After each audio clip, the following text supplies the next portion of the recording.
మీ అందరికీ నా హృదయపూర్వక వందనాలు. చెమ్మగలిగిన దేవుని పిల్లారా, మీ హృదయాలు వెలిగించే మాటతో దేవుడే కొని మాటలు తీసుకొని మీ వద్దకు వచ్చున్నాడు కనుక మీరు నేను కలిసి ప్రభు మాటల చేత మన హృదయాలు వెలిగించుకుందాం.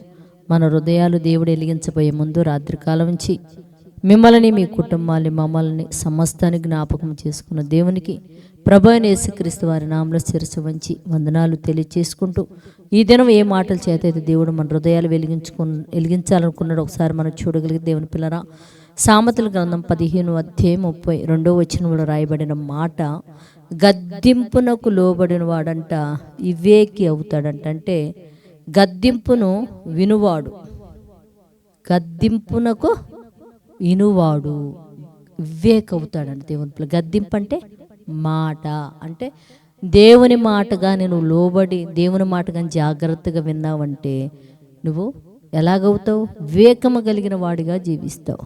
తల్లిదండ్రుల మాట విన్నావనుకో లోకంలో వివేకం వచ్చింది నీకు అమ్మా. అంటే దేవుని మాటగా ఉంటే దేవునిలో వివేకం నీకు వస్తుంది. అందుకని గద్దింపు వినువాడంట వివేకి అవుతాడంట. ఏం చెప్తానో నాకు తెలుసులో నువ్వేంటి నాకు చెప్పేది అన్నావంటే అట్టివాడంట మూర్ఖుడంట, అవివేకంట. జ్ఞానం అతనికి లభించదు, దేవుని మాట లభించదు, తల్లిదండ్రుల మాటలు కూడా వినడు. కనుక అతను వివేకం రావటం అనేది చాలా కష్టం, మూర్ఖుడుగా మారిపోతాడు. అందుకని దేవుడు చెప్తున్నాడు, గద్దింపును వినువాడు వివేకి అవుతాడు. కనుక దేవుని మాటను విని వివేకులుగా మారండి.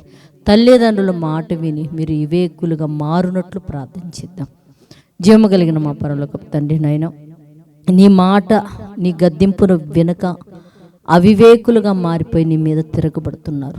తల్లిదండ్రుల మాటలు వినకుండా ఇదిగో తండ్రి అవివేకులుగా మారిపోయి ఎంతమంది అయితే తల్లిదండ్రులు బాధ పెట్టేవారుగా లోకంలో ఉన్నారో వారందరూ కూడా తండ్రి నీ మాటలు విని వివేకులుగా మారునట్లు కృపచూపమని అడుగుతూ తండ్రి, ఎంతమంది అయితే నాయనా ఈ మాటలు ఏకుని లెగిసి వింటున్నారో వారిని, వారి కుటుంబాన్ని కృపతో జ్ఞాపకం చేసుకొని బిడ్డలనైనా ఉద్యోగాల నిమిత్తం, చదువుల నిమిత్తం, వ్యాపారాల నిమిత్తం, చేతి పనుల నిమిత్తం బిడ్డలు బయటికి వెళ్ళుచుండగా వెళ్ళినని బిడ్డలకు ఎలాంటి ప్రమాదాలు లేకుండా గృహాలకు చేరుతండి.